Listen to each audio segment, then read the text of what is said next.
This morning we're going to go over the muscles of the shoulder and the arm, and we're going to start on our lab list with the deltoid muscle, which you can see right here.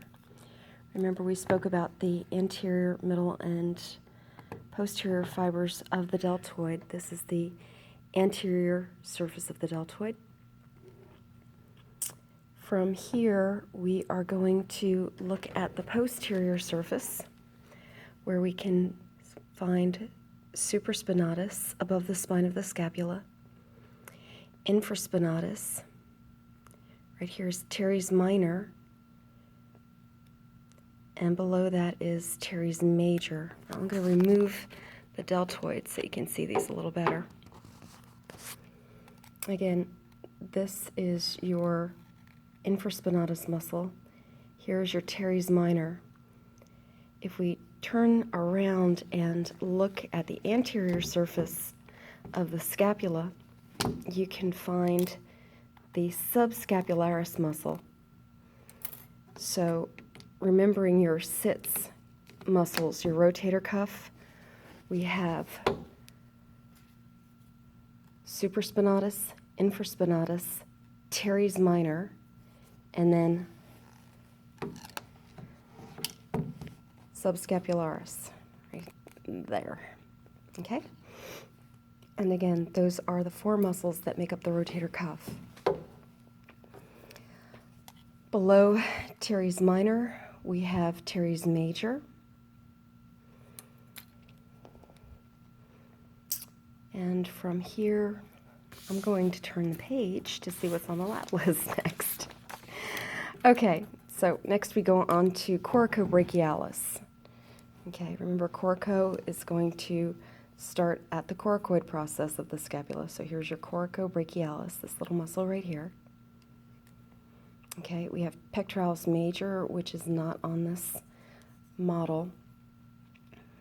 Latissimus dorsi is not either, so you'd have to look at the torsos or George to see those. From here, we're going to go to the posterior aspect of the arm to find our triceps brachii. Remember, triceps means three heads, three origins. The one most laterally is your lateral head of the triceps. Then we have the long head of the triceps right here. And way down here, we've got the medial head of Triceps Brachii. I'm going to turn around to the surface. Okay, again, we're on the anterolateral surface of the arm now. And here we have our biceps brachii. Okay, remember we have the short head that goes up to the coracoid process and the long head which goes down into the glenoid cavity. And remember, the long head is lateral. From biceps brachii, we're going to remove biceps brachii. To look underneath, we can see the brachialis muscle. You will remember that brachialis is the prime mover of elbow flexion, and you can also see the brachialis muscle right here.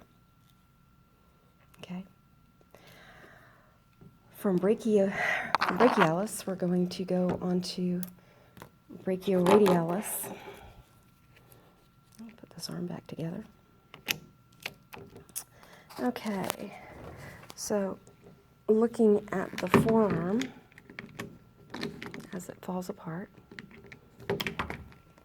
Okay, looking at the forearm, if I match my thumb to the thumb of the model, I can see, well, not if I put my hand in front of the lens, I can see brachioradialis. Well, let's get focused here again. There we go. Brachioradialis is right here. Okay. And from brachioradialis, I am going to find my pronator teres right here. Remember, this action of pronation is turning in medially, okay? So that when this muscle shortens, it's going to pronate the forearm. Okay, now from pronator teres, we are going to go to the supinator muscle, and I'm going to have to take off brachioradialis for a second. Now when we look into the deeper muscles of the arm, and you can see the pronator teres right here, and then crossing it here, this muscle right here, and you can see it here also. This one right here is your supinator muscle. So we have pronator teres and the supinator right here. I'm going to pause this video and continue with more muscles. Actually, I'm going to stop it, and then I'll continue with more. So you'll see a second part to the forearm.